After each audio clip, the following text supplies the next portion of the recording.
Hola, ¿qué tal? Y bienvenidos de nuevo a Bebés en Marcha. Este es un Bebés en Marcha muy especial, un Bebés en Marcha tipo debate que vamos a tener una hora para hablar de la seguridad vial infantil con grandes expertos, miuras de la seguridad.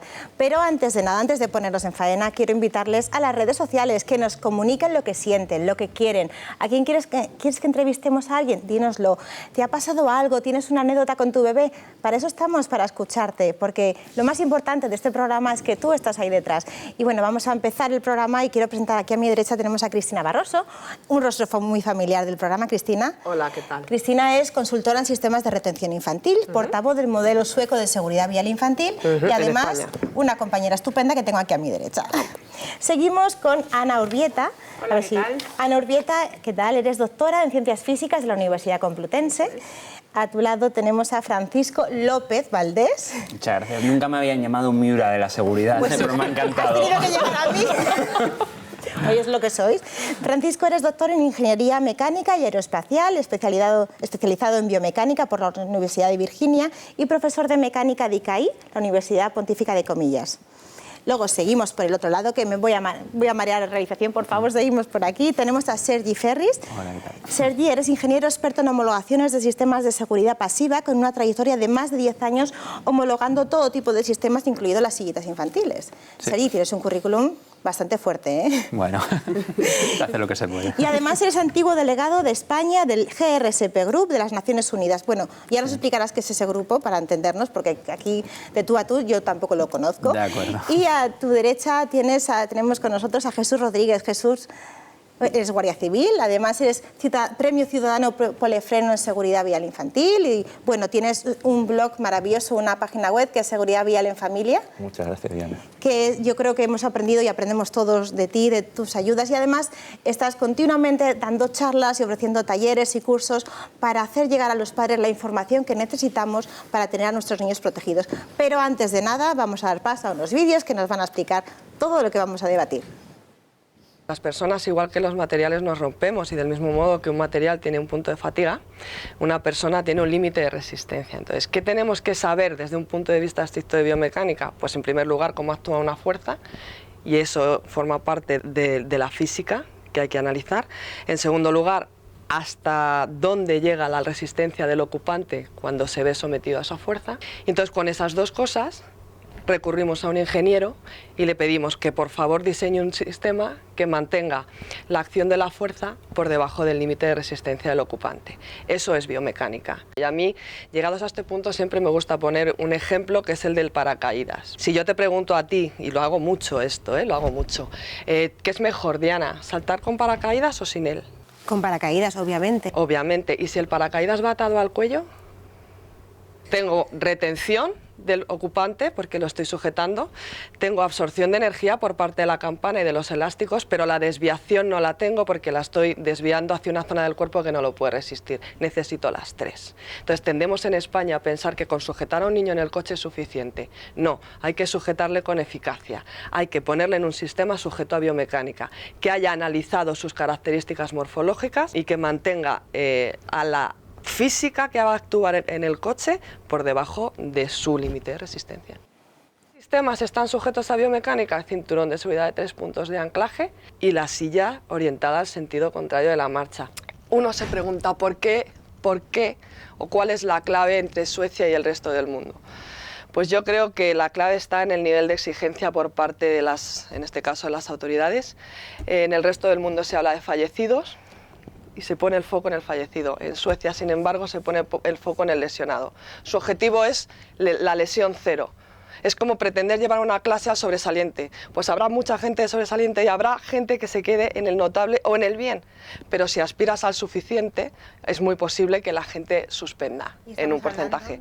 Y estamos hablando de vidas. Entonces, realmente, si alguien se pregunta por qué en Suecia sí, allí no es que tengan un clima distinto ni tengan un gen diferente al del resto de la humanidad, es que simplemente su nivel de exigencia es mucho más alto y aspiran a la lesión cero.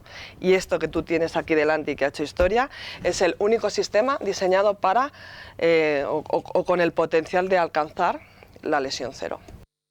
Bueno, y visto esta información que Cristina explica de manera tan clara, tan vehemente y tan seria, vamos a responder a una pregunta que tenemos todos los padres. ¿Tanta diferencia hay entre colocar a un bebé o a un niño en una silla a favor de la marcha o en una en contra de la marcha? Sí. Ana. Ana, Sí. como físico Como físico, sí. y como madre, además. Y como madre que lleva a sus hijas a contramarcha, sí. Porque la diferencia está cuando uno tiene un impacto, lo importante es hacia dónde se está dirigiendo el coche y de dónde viene el impacto. Hacia dónde se está dirigiendo el coche quiere decir hacia dónde va a frenar y de dónde viene la deceleración y hacia dónde va a ir todo lo que haya dentro del coche. Y de dónde venga el impacto quiere decir de dónde se produce la energía y qué es lo que se va a deformar. Entonces, en esa conjunción de las dos situaciones, llevar al niño a contramarcha te asegura que las posibilidades de que el impacto y la deceleración que tú lleves sean las que menos riesgos van a sujetar a ese ocupante del vehículo. Entonces, para proteger al niño, ¿Sí? ¿qué tipo de silla has decidido llevar a tus hijos? A una silla contramarcha. Visto toda esta información, Sergi, quiero hablar contigo como experto en homologaciones y que en tu trabajo en reglamento has participado y has formado parte del reglamento 129, que los padres que nos están viendo ahora mismo dicen que es la normativa I6. Dicen que la normativa I6 está hecha porque los padres tenemos graves problemas, tendemos a no instalar bien, a no abrochar bien a los niños, que tenemos cierta torpeza, ¿no? O con la rapidez no lo ponemos bien. ¿Realmente este tipo de sillas es mejor para eso o no?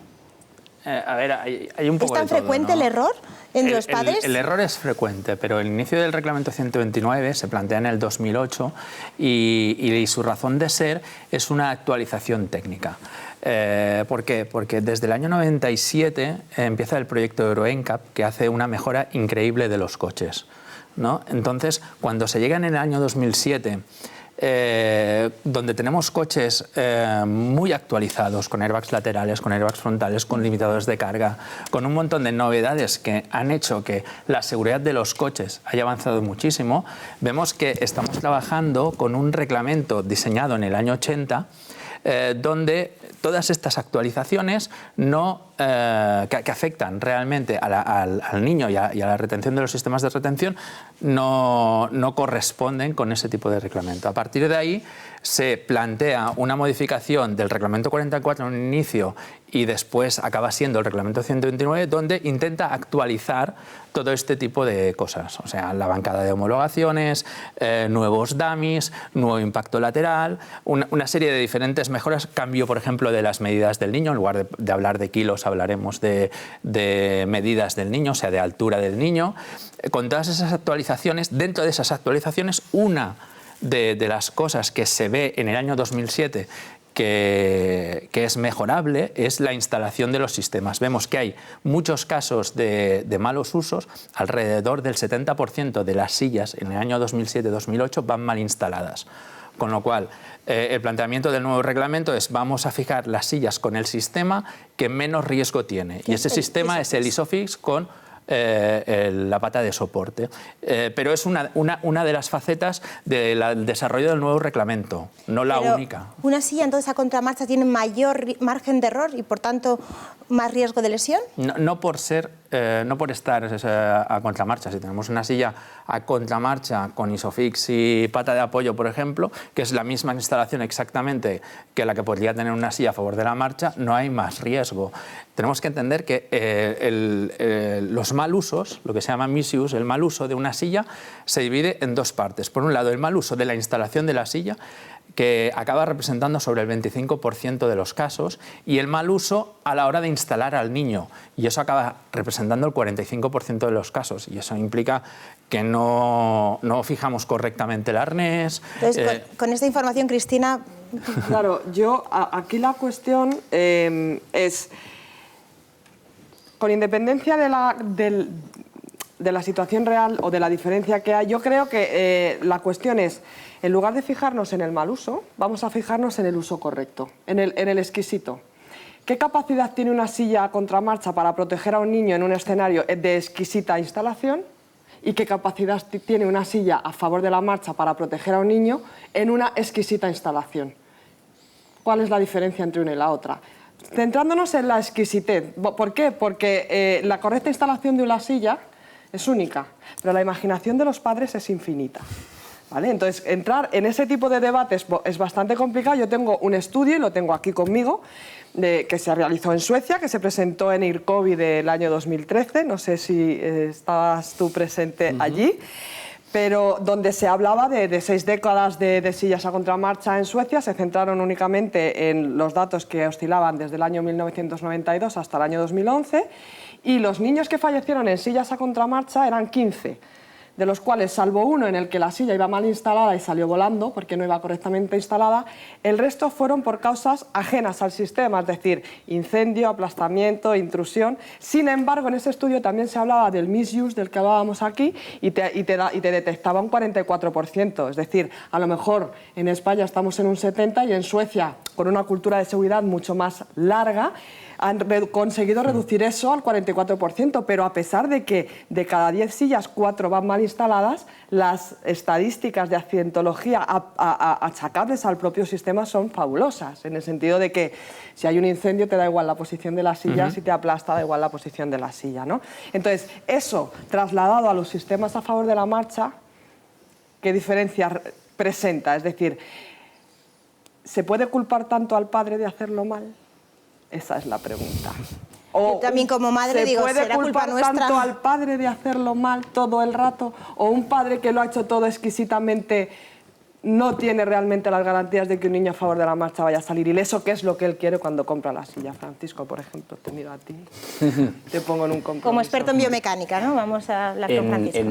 Me salgo un poquito de la biomecánica, pero en seguridad vial la tradición sueca, pero también la tradición norteamericana siempre huye del acusar al ocupante, ¿no? De acusar al usuario. O sea, no dejamos de estar utilizando en máquinas que no deberían de causarnos daño, ¿no? O sea, que si el diseño es malo habrá que hacer un diseño mejor y no decir que el papá tiene la culpa.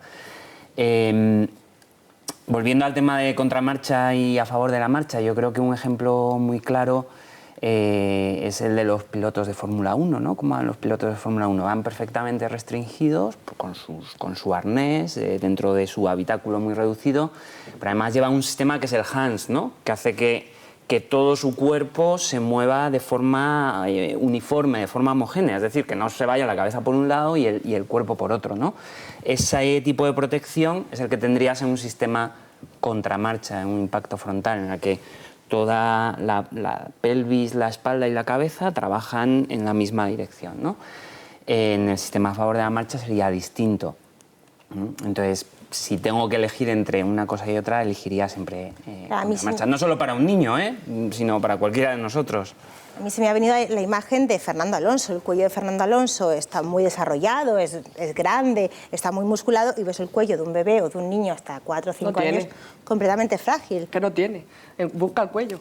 Es que no hay. Tú le pones una cadenita de estas de que se les ponía antes y está unida la cabeza a los hombros, o sea, es que no hay, ¿no? Entonces, bueno, pues yo insisto, con una silla perfectamente instalada a favor de la marcha y una silla perfectamente instalada en contramarcha, tenemos la capacidad de reducir el riesgo al mismo nivel a favor de la marcha que a contramarcha. Yo digo que no.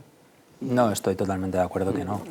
Jesús, estás con nosotros. Jesús, como experto en seguridad vial, y bueno, en tu blog siempre recomiendas y explicas a los padres con un lenguaje coloquial que entendemos todos por qué es tan importante llevar al niño en contramarcha, pero además das unas charlas. ¿Cómo te encuentras esas charlas? ¿Cómo están los padres de receptivos? Porque a veces cuesta mucho llegar al hombre, ¿no? Parece más complicado llegar a él que a las mujeres o las madres. Y te lo digo a ti como padre, que es el que estás aquí, porque yo me he visto en la tesitura. Enseguida una madre le da la explicación y a lo mejor no sabe de física, pero cualquier cosa que sea proteger a su bebé enseguida se da cuenta. Los hombres tardan un poquito más. ¿Cómo están esos hombres en las charlas? No, mira, el nivel de aceptación de la medida de ir a contramarcha en más charlas, pues es bastante alto. En el sentido de que han ido familias a la charla, que a lo mejor el niño, pues al cumplir los 9 kilos, 10 meses, 12, la ley, desgraciadamente, nos permite en España ponerlo ya a favor de la marcha. Y una vez que han ido estas familias a las charlas, han visto estos vídeos donde explicamos la mecánica en caso de accidente, de cómo se va a comportar el cuerpo del niño, al día siguiente me han llamado. Oye, Jesús, queremos poner al niño a contramarcha, después de lo visto ayer. Ahora mi marido, ahora el padre del niño sí lo ha visto claro. Normalmente los papás nos Sois muy cuesta cabezotas. un poquito más. Voy a hacer un llamamiento, un segundito, por favor. Queridos papás, escuchen a sus mujeres o a sus parejas, o escúchenos a nosotros y no sean tan cabezotas, por favor, que aunque sean maravillosos conductores, nadie está exento de un accidente, nadie está exento, y yo sé que tú quieres a tu bebé más que nadie, pero demuéstralo en este caso escuchándonos un poquito, ¿verdad? Que cuesta mucho, mucho. Yo tengo varios padres que conozco que son ahí duro, no hay manera de hacerles entender. En ese sentido que has dicho, muchos me dicen, mira, yo llevo conduciendo X años y hasta el día de hoy no he tenido nunca un accidente, pero es que la circulación vial no depende de ti. Tú manejas tu coche. Este espacio dentro de la seguridad vial es ínfimo. El que se salta un stop porque va borracho, tú ya no lo controlas. El que viene detrás haciendo uso del móvil y tú has parado en el semáforo y te golpea, no lo controlas. El que viene de frente borracho no lo controlas. Entonces, dentro de mi coche la mayor seguridad posible. Los niños a contramarcha. Lo tenemos claro aquí, los expertos que tenemos hoy lo dicen, los datos científicos lo dicen, los datos estadísticos lo dicen. Viajar a contramarcha salva vidas. Y en ese sentido, las charlas que damos, incidimos en el uso de la contramarcha. El otro día di una charla en Avilés para el personal médico del hospital y para mí fue un orgullo que me vinieran pediatras a darme las gracias, porque había algunos que se echaban las manos a la cabeza porque ellos dicen, mira, me pregunta la familia, ¿qué silla? Vete al comercio tal, que si está homologada y la vende tal comercio, es buena. No, ya antes he hablado, homologado significa que se puede vender. No significa que sea seguro. En ese sentido, Sergi, sí. Yo voy a hacerte la pregunta. ¿Homologado quiere decir seguro? No, homologado quiere decir legal, no seguro. Entonces yo como madre quiero para mi hijo una silla que sea segura. Me da igual que sea, quiero que sea legal obviamente, pero Te voy a poner prefiero un segura. ejemplo, si me permites. Todos conocemos el proyecto Euro NCAP. Dentro del proyecto Euro NCAP hay vehículos con 0 estrellas y hay vehículos con 5 estrellas. Todos los vehículos del proyecto Euro NCAP cumplen los requisitos legales, todos cumplen con aquello que marca la Administración y en cambio tenemos diferentes niveles de seguridad, de muy bueno a muy malo, ¿no? Pues en las sillas pasa algo parecido. Hay fabricantes que se ciñen a los mínimos requerimientos marcados por el reglamento y por lo tanto sus productos son justos a nivel de seguridad, y hay otros fabricantes que tienen altos grados de seguridad y su objetivo no es cumplir la normativa, sino cumplir otro tipo de ensayos de consumidores, ensayos de plus test, y por lo tanto su grado de calidad y de capacidad de proteger a los niños de esos productos no tienen absolutamente nada que ver. Porque claro, estamos hablando de sistemas de retención infantil, es decir, unas sillas retienen al niño, pero no quiere decir que les vayan a proteger. Hay Cristina. Por favor. Por favor, Sergi, que yo tengo toda la vida para hablar de todo esto. Corazón, habla tú. Lo que establece la norma son unos mínimos requerimientos, con lo cual hay un mínimo nivel de seguridad. También creo que Cristina ha hablado en programas anteriores de que la seguridad también es una percepción. De que en tanto en cuanto percibimos un mayor riesgo, ponemos en marcha mayores medidas de seguridad. Eso es lo que defiende Suecia y creo que es bastante razonable. En la medida en la que nosotros conseguimos hacer entender a la población el riesgo al que se enfrenta el niño, conseguimos hacerles más eficaces. Al final, el mejor seguro de vida de un niño es un padre bien informado. Eso es lo que yo defiendo siempre, ¿vale?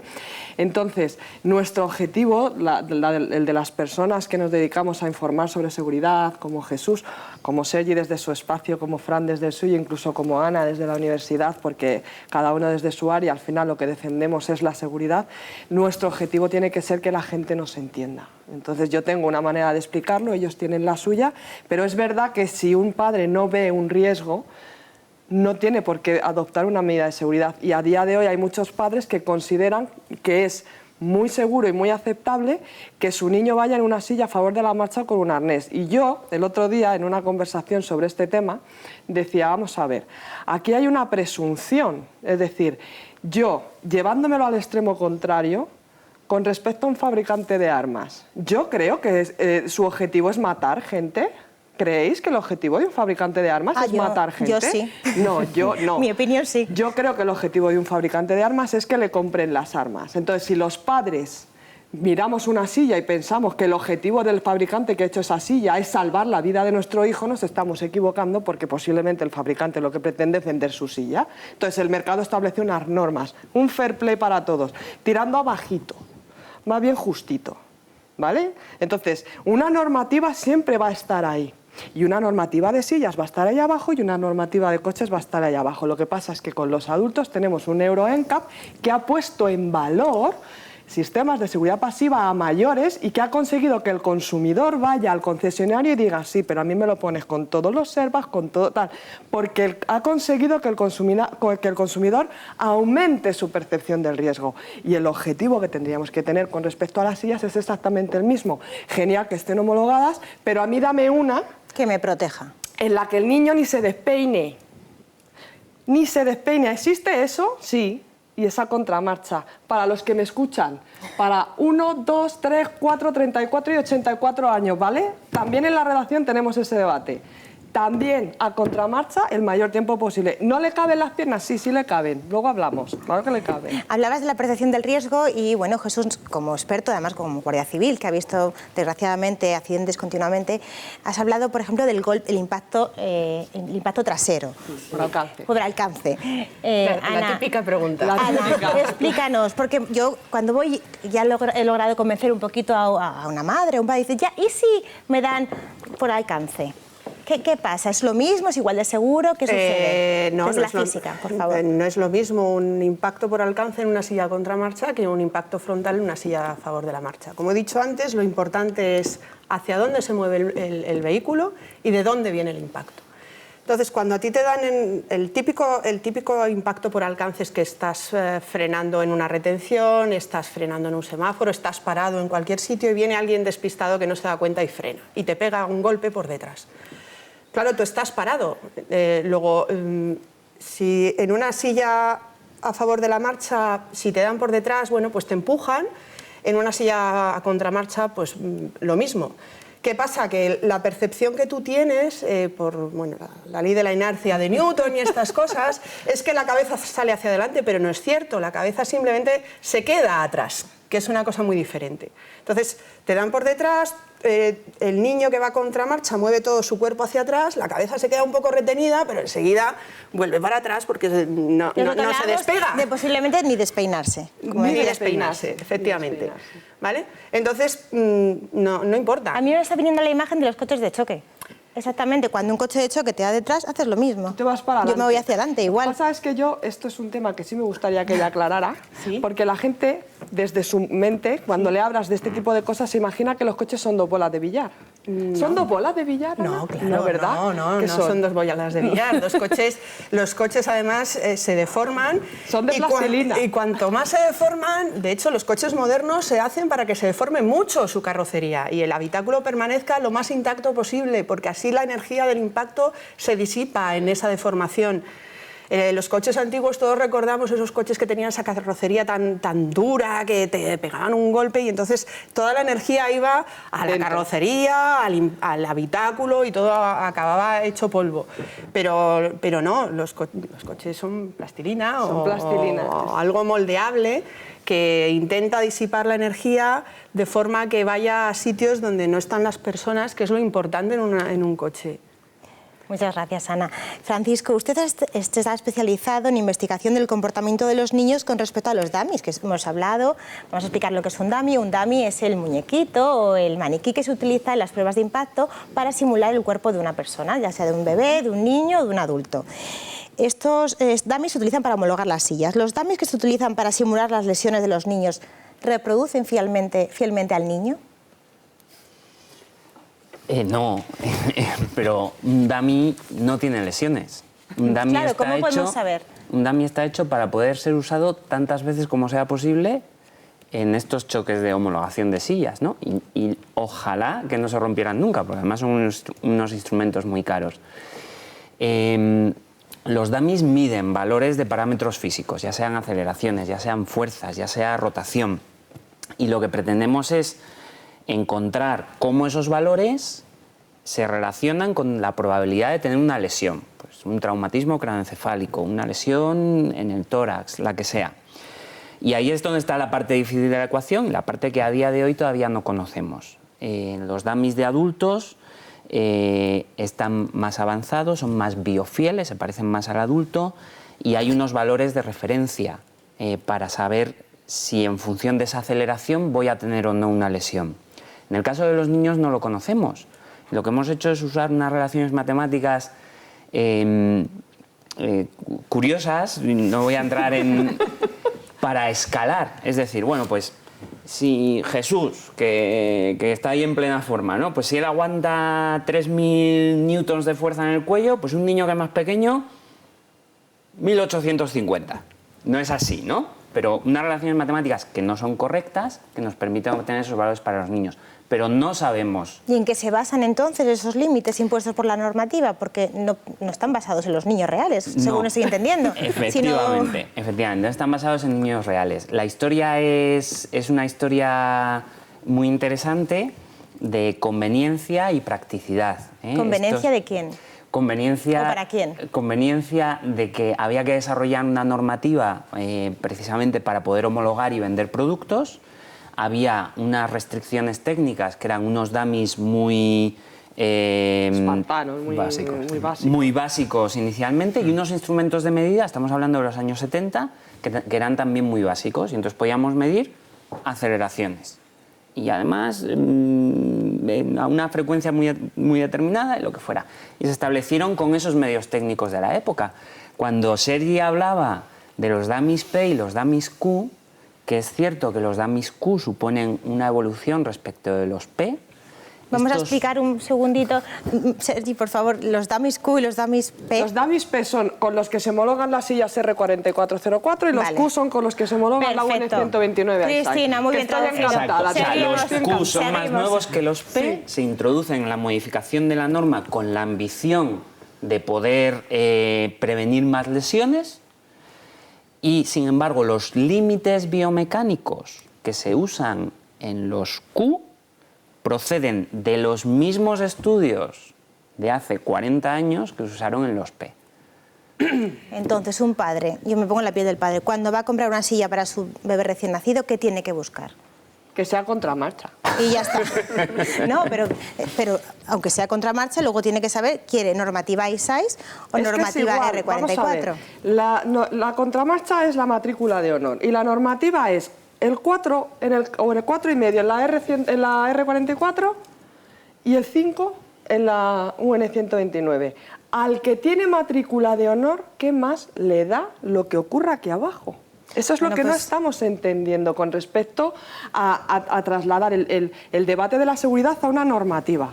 No, que el tabaco también es legal y cumple una normativa. Y no le daríamos tabaco a ningún niño. No, ni a partir de los 18 años todo el mundo se puede poner a fumar.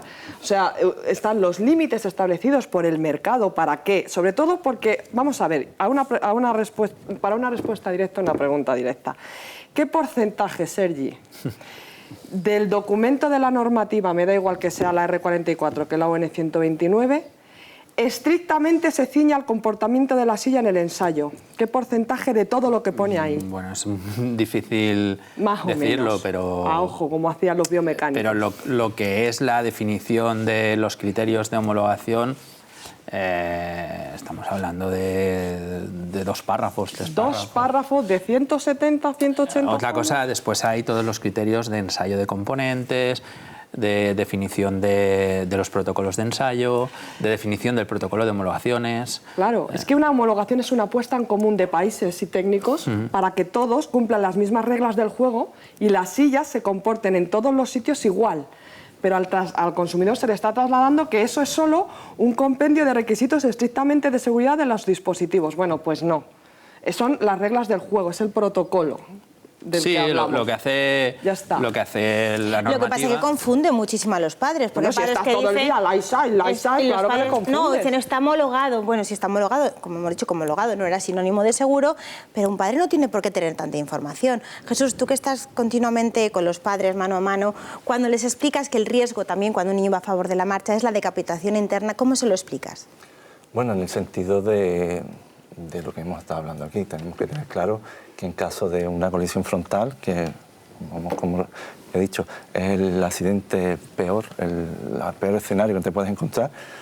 Si el niño va de espaldas a la marcha, va a ser su cuerpo el que se vaya hacia el respaldo de la silla y la silla el que absorbe el golpe. En caso de ir a favor de la marcha con un arnés de 5 puntos, que eso es algo que siempre digo en las charlas, ninguno de nosotros tiene en su coche un arnés de 5 puntos. Solamente usan arneses de 5 puntos los pilotos de competición.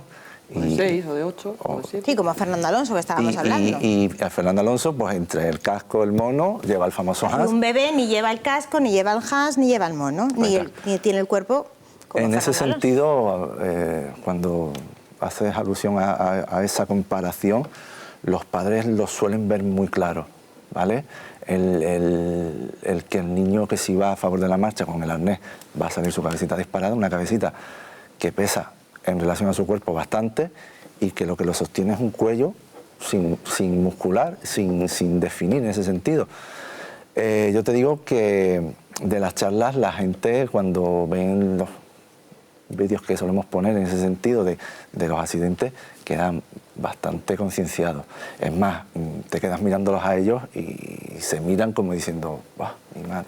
Claro, es que en el ejemplo que yo... Entonces, ¿cómo resuelve eso la normativa? O sea, es muy evidente que si yo retengo un cuerpo y movilizo el torso y tengo una aceleración hacia adelante y la cabeza sale proyectada, la parte que más va a sufrir es el cuello, es como bastante evidente. ¿Cómo resuelve eso una normativa? Pues mira para otro lado. Es decir, no mide el cuello. Entonces, ¿por qué una cosa que no mide algo tan fundamental se le está vendiendo al padre como una seguridad a mayores? ¿Tengo yo algo en contra con respecto a que eso no lo mida una normativa? No, porque sé que una normativa está regulando un sistema que tiene que ser accesible para toda la población, sea cual sea su renta per cápita, y que, por tanto, nadie que no tenga trabajo no debe de poder... una norma, o sea, ser pobre no te exime de cumplir la ley, ¿vale? Sí, o sea, igual que el desconocimiento del delito no te exime. Claro, que los sistemas tienen que ser justitos, pero un padre que va a un sitio a comprar una silla y no la compra de otra manera, a informarse, no se puede encontrar una réplica enfrente a un vendedor que le está haciendo una disertación sobre una normativa que de por sí es bajita. Yo lo he visto, en grandes almacenes. Tendremos que hablar de otro tipo de cosas. Entonces, las sillas a contramarchas es ese otro tipo de cosa en niños pequeñitos, y luego están los que no pueden ir ya a contramarcha, que creo que también hay que mencionarlo, que van en elevadores con o sin respaldo, con el cinturón de seguridad de 3 puntos, es decir, llega un momento en el que al niño no le puedes llevar de espaldas y tienes que saber cómo llevarle. Por donde no pasamos, por lo menos en Suecia, es por la retención del torso absoluta, llámese con un arnés o llámese con un escudo. Eso es por donde no pasamos desde el modelo sueco, es lo único. ¿Vale? ¿Cuántos años lleva existiendo el modelo sueco de seguridad vial infantil? No es una moda. No, no es una moda, desde 1967. ¿Y si ahora es lo mismo que está sucediendo en Suecia? En Suecia no vas a ver nunca un niño menor de 4 años yendo de frente. Si la ley dijese que ahora todos los niños deberían ir hasta los 4 años como mínimo a contramarcha, ¿qué sucedería? ¿Las cifras variarían de las normativas? ¿Cómo sería? ¿Qué mejoraría? A ver, los datos de accidentología que tenemos a día de hoy, por ejemplo de 2015, que probablemente son los más actualizados, sí que es cierto, creo que hay 25 niños fallecidos y 380 niños con lesiones graves. De esos 25 niños fallecidos tenemos alrededor del 30% que no llevan ningún tipo de sistema de retención, ¿no? Por lo tanto, eso no lo solucionaría mirar hacia atrás. No, eso es educar a los padres. Eso es una cuestión una de parte educación importante, que es la educación. Respecto al resto de niños, yo creo que el hecho de en este momento implementar la medida de que los niños vayan hacia atrás mirando hasta los 4 años, lo que mejoraría sería, por un lado, probablemente la mortalidad, pero seguro los daños graves. Bajaría el nivel de daños graves. Hablas de datos de Fran, 2015. tenía un comentario. Sí, por supuesto. Sí, ahí totalmente de acuerdo con lo que dice Sergi, y quizás me separo un poco del tema, pero lamentablemente en nuestro país, y aunque yo creo que en los últimos años podemos estar orgullosos de muchas de las cosas conseguidas, es muy difícil saber exactamente qué lesiones se producen en los accidentes.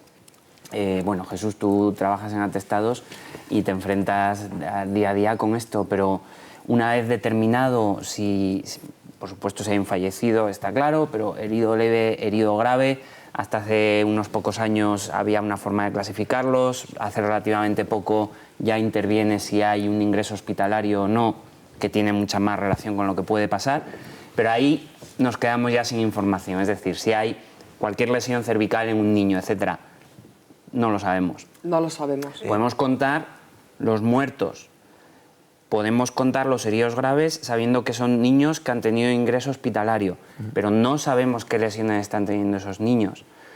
Supongo que será muy difícil, pero si se pudiera conocer esa información en nuestro país, que yo creo que es una información que tiene un valor de oro, y en el sistema sueco se conoce, sería fundamental. Sí. En ese sentido que dice Francisco, yo hace unos años envié una nota a DGT para que en el aplicativo Arena, que es donde se graban todos los datos del accidente, donde se pone el niño herido, lo único que pone es ¿hace uso de sistema, sí o no? Y yo pedí ¿hace uso de sistema, sí o no? ¿Va a contramarcha o va a favor? Hoy no, pero dentro de 10 años extraer esa información puede ser valiosísima. Correcto. ¿Y te escucharon? A día de hoy sigue el aplicativo igual. Porque, claro, la DGT, que afortunadamente hace poco ha hecho un anuncio y ha recomendado, y nos ayuda a todos los padres, también ha recomendado viajar a contramarcha mínimo hasta los 4 años, creo que debería implicarse, desde mi opinión personal, por supuesto, y creo que como madre, para favorecer esa información, igual que favorece la información de que un niño tiene que ir sentado en la silla siempre, no llevarle sin nada, también educar a los padres y fomentar que vayan los niños siempre a contramarcha mínimo hasta los 4 años. Pero hablabas del estudio de 2015 en España y, Cristina, en Noruega, ¿qué sucedió? El mismo estudio... Ningún niño de menos de 12 años falleció en Noruega en el año 2015. ¿Y en España? En España 25. Que está muy bien con respecto a España hace 20 años, ¿verdad? Sí, claro. Lo que vemos, por ejemplo, las estadísticas que tenemos, por ejemplo, desde 1990 hasta 2015, la reducción de mortalidad y de lesiones graves es de alrededor del 90%. O sea, que vamos a dar un dato positivo, ¿no? Sí. Estamos mejorando y estamos educándonos estamos mejorando, todos. por supuesto. Por supuesto, la cuestión es cuántos de esos niños que han fallecido o han resultado heridos graves en una cuantía, afortunadamente, y gracias al trabajo de autoridades y de expertos que están en esto todos los días, cuántos de esos niños hubieran estado ilesos si hubieran ido en una silla contramarcha. Bueno, eso no lo sabremos. Eso no lo que sí que Lo sabremos hasta que ocurra lo que Jesús sugería. Lo que sí se sabe en Suecia.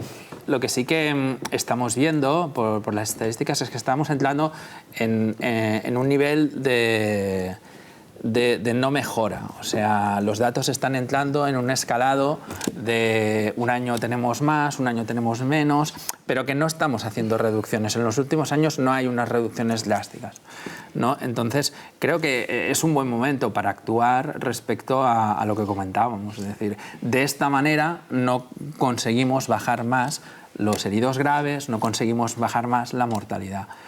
Igual si probamos otra cosa así. Y probar otra cosa como la sería ley. Llevar a los niños mirando hacia atrás hasta los 4 años como mínimo. Otra cosa como la ley, acompañada de una campaña muy importante de información y formación a sanitarios, a puntos de venta especializados, y aquí tengo que hablar en calidad de punto de venta especializado. Creo que uno de los errores que estamos pagando ahora mismo en España es que se ha impuesto una ley de utilización de sistemas de retención infantil, pero no se nos ha enseñado a manejar esa herramienta, ni a los padres se les ha enseñado a comprar, ni a los vendedores. Y yo he estado ahí porque mi tienda nació en 2003 y la ley se impuso en 2006, para niños de hasta 1,35 m, ¿vale? Yo he estado en ese cambio y a mí no me ha venido nadie a decir, Cristina, te tenemos que dar un curso de capacitación para vender un dispositivo de retención y tienes que tener todo esto en cuenta. Ni me lo han dado como vendedora, ni me lo han dado como madre que di a luz 20 días antes de abrir mi tienda. Entonces, lo que no se puede hacer es imponer una ley de uso de sistemas de retención y no aumentar la percepción del riesgo del consumidor mediante la información veraz sobre lo que puede pasar en un coche que acompaña esa ley. Por eso ahora quizá estemos estancados y el debate de la seguridad sea a favor o en contra. A mí yo prefiero poner el debate de la seguridad a favor o en contra y haber ya superado el con silla o sin silla.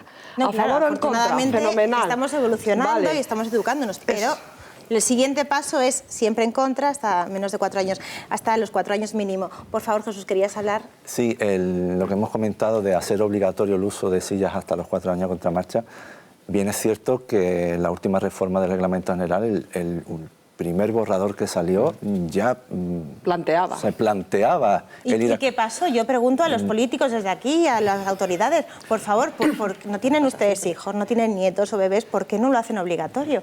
Bueno. Espero que me respondan en algún momento, por favor. No salió obligatorio. Yo creo que en ese sentido, en este país, perdimos una oportunidad no hacerlo. O sea, si el reglamento entró en vigor el 1 de octubre del 2015, que fue cuando entró la reforma, pues haber dicho, mira, a partir del 1 de enero del 2020, entra. Yo creo que se perdió una oportunidad muy importante ahí. ¿Que se hace obligatorio va a mejorar las cifras? Yo te digo que sí. En España trabajamos así. Por desgracia, todavía hay mucho miedo a la multa.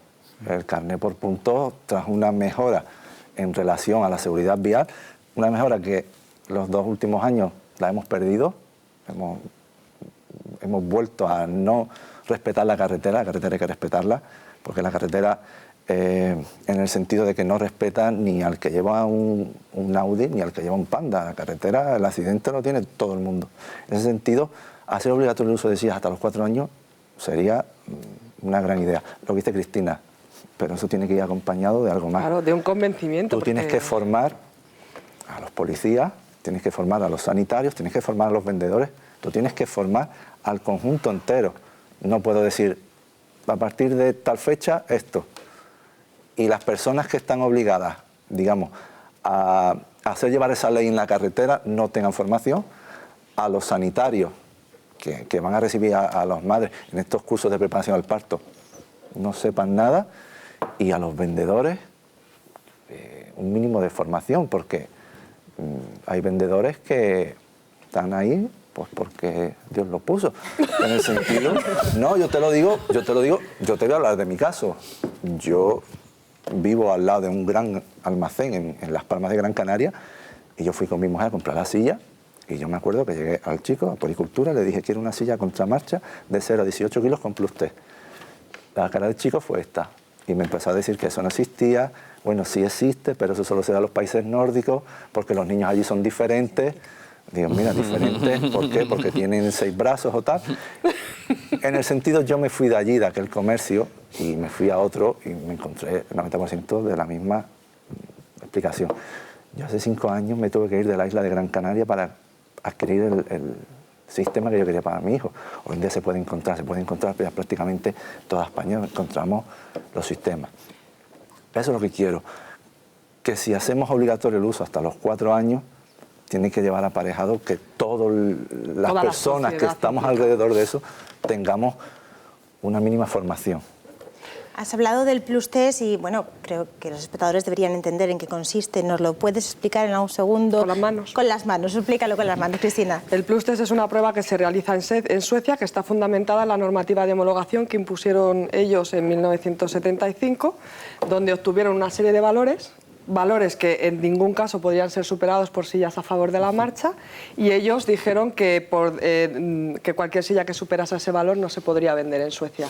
¿Por qué lo hicieron así? Porque en Europa tenían otro criterio distinto. Entonces, hasta el año 2008 esto se mantuvo en Suecia de esta manera, y a partir del año 2008 esa normativa se hizo una modificación y se trasladó a otro tipo de prueba que hoy conocemos como plus test. ¿En qué consiste? En un impacto mucho más fuerte. Digamos que, para que nos entendamos, es como si un impacto de normativa es a 50 km por hora contra una pared de pladur, ¿vale? Lo que hace ADAC en su laboratorio es un impacto a 64 km por hora contra una pared de ladrillo. Y lo que hace Suecia es un impacto a 50 km por hora contra un muro de hormigón de 2 metros. Entonces, es mucho más brusca la aceleración que experimenta la silla en el plus test que en cualquiera de los otros 2 escenarios. Y en ese escenario solo miden una cosa, que es justo lo que no miden los demás, que es el cuello.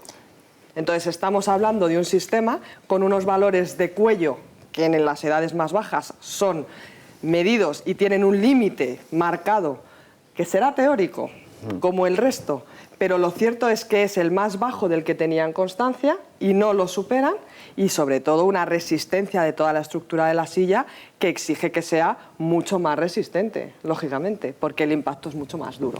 Francisco. Por el tema del límite, Por eso. obviamente cuanto más baja sea la fuerza, mejor.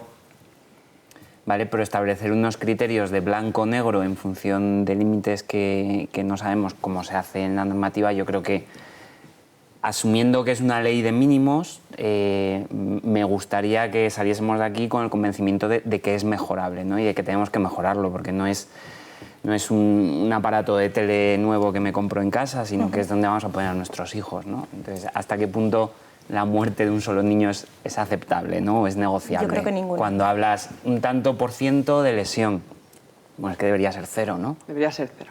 La tendencia, como hablaba Cristina en todos los programas nuestros de Bebés en Marcha, intentar llegar a la lesión 0, ¿verdad? Claro, es lo que yo decía en uno de los vídeos. Si tú pones el límite en el sobresaliente, pues habrá gente que se quede en el notable o en el bien. Si lo pones en el suficiente, vas a tener suspensos con seguridad. Entonces, la labor de todo el aparato, y cuando hablo de aparato no hablo solo de una pobre DGT que parece que se le está aquí cayendo todo. No, hay muchos profesionales aquí, entre los que están los fabricantes, donde yo me incluyo, porque también soy fabricante, soy distribuidora, soy tienda, o sea, estoy en todos los escalones. Esa labor de implicación por parte de la sociedad que acompañe y que arrope a nuestras autoridades a la hora de tomar una decisión como la de poner una silla de espaldas es fundamental. Y yo pienso que si España le demostrase a nuestra DGT que somos capaces de hacer lo mismo que Suecia, no creo que la DGT tuviera ningún problema, o la DGT o el Ministerio del Interior o el ministerio encargado de hacer este tipo de modificaciones, no sé si es el de Industria, no sé si es no era ni una, ¿eh? No. Mira que menciona, no, bueno, pues el de Fomento, pues Fomento, yo creo que no tendría ningún problema en decir... No, DGT bueno, es interior, DGT es interior, pero vehículos y homologaciones es industria, sí. E infraestructura es Fomento, que es, claro, es ya que, salimos del tema, bueno, pero es una locura. Es una locura. Con esta locura vamos a seguir, porque nuestros niños no solo viajan en nuestros coches. Cuando van al colegio, empiezan en la guardería, van también en autobuses. ¿Qué dice la normativa sobre cómo se coloca un niño en un autobús? Algo que nos preocupa a todos los padres, especialmente si van a empezar los niños en el colegio ahora. A ver, ¿quién quiere hablar del tema? La normativa a día de hoy muy laxa. Ten en cuenta que nos habla de que los niños los menores de 3 años, o sea, los mayores de 3 años hasta 18 años deberán circular en un sistema de retención infantil adaptado a su talla y peso. Un sistema de retención adaptado también al asiento de la guagua. Voy a decir guagua porque no me sale bus, ¿vale? Es que viene de Canarias, acabas de llegar de Canarias, lleva 6 horas aquí. Adaptado al asiento de la guagua, ¿vale? Que es un asiento totalmente diferente al asiento de un vehículo. Dice el reglamento que en ausencia de ese sistema de retención se hará uso del cinturón de seguridad, siempre que exista. Encontramos hoy en día muchísimas guaguas sin cinturón de seguridad, muchísimo transporte escolar a día de hoy que estamos llevando a los niños sin cinturones. Guaguas que tienen el cinturón de 2 puntos, que tampoco... ¿Y sería suficiente con un cinturón de 2 puntos? ¿Suficiente para qué? ¿Para que el niño vaya seguro? No. Claro, Han entonces... dicho toda la vez. A la vez, ¿eh? ¿Por qué? Vamos a dar una explicación para que los padres, cuando van al colegio y sus hijos van de excursión, sí, tiene cinturón de 2 puntos. ¿Qué tienen que decirle al colegio? ¿Por qué es peligroso? ¿Por qué es peligroso? Bueno, yo lo que tenía que decir al colegio no lo sé. Vamos allá. Lo que os explico es lo que pasa. No me invento, ¿no?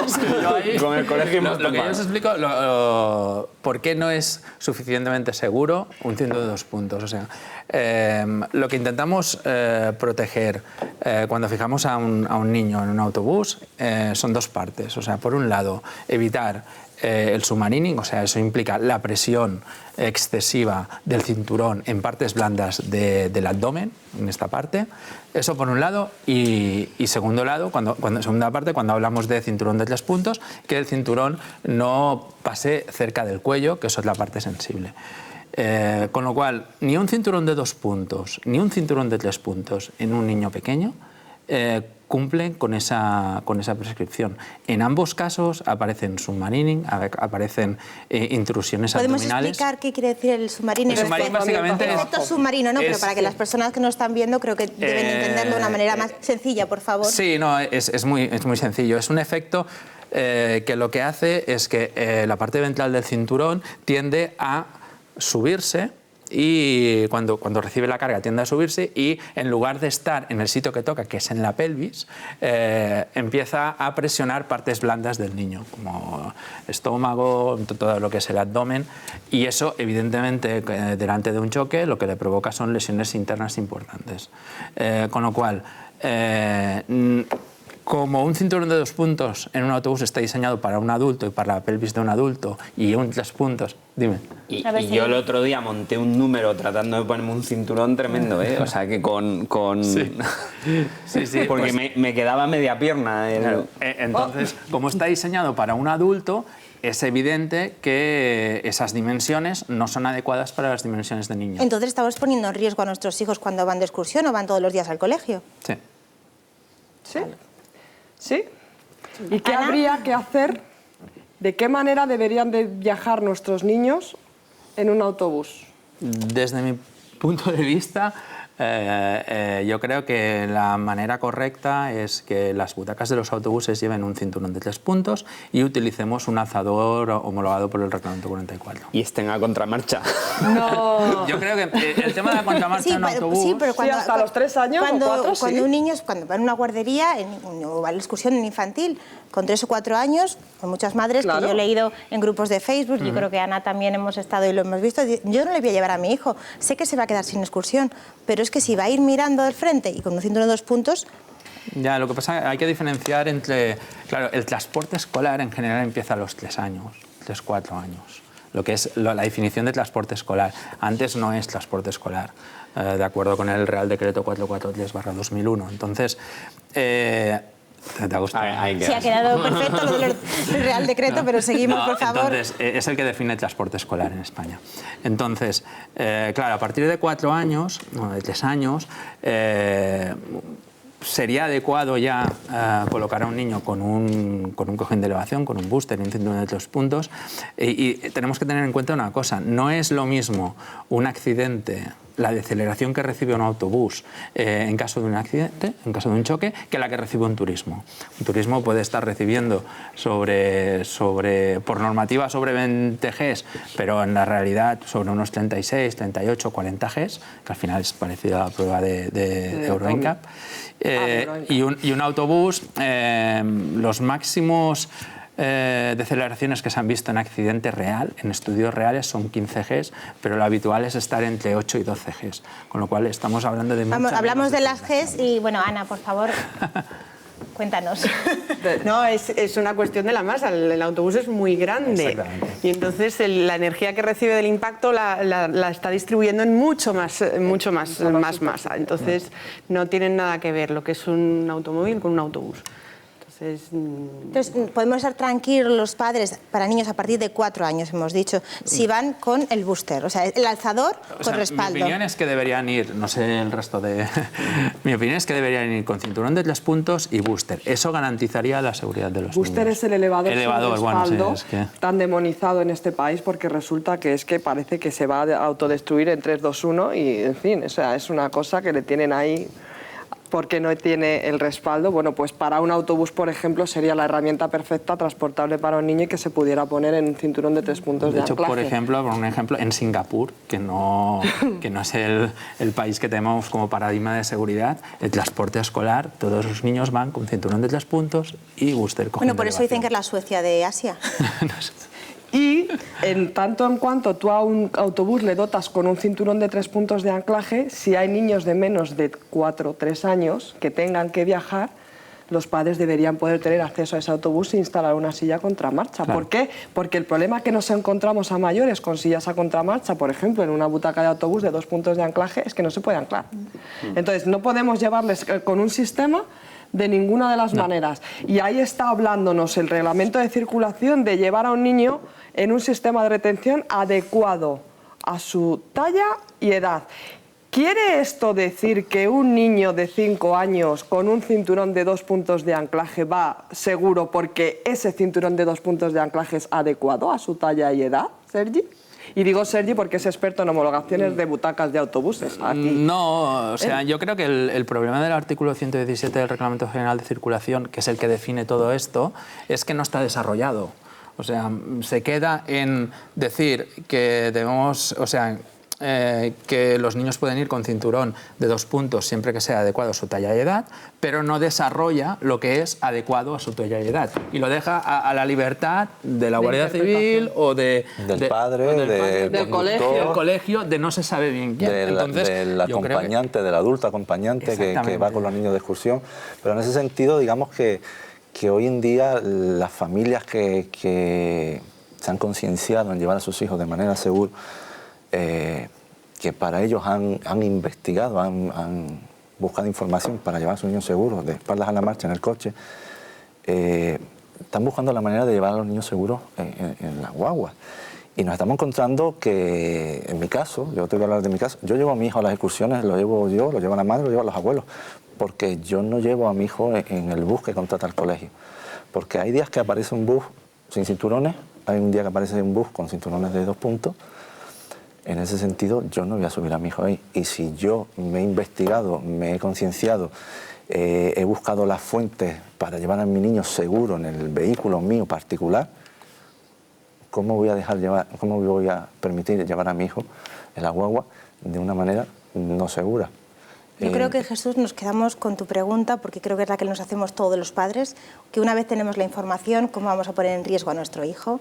Y no sé si queréis, estamos terminando, ya vamos muy justo desde tiempo, ¿queréis decir algo más? Tenemos 2 minutitos muy rápido.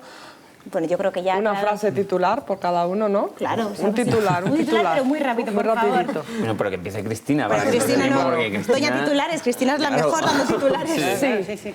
Si hay un porqué, siempre hay un cómo. Si Suecia puede, España puede. En el coche a contramarcha hasta los 4 años y después con cinturón de 3 puntos y booster.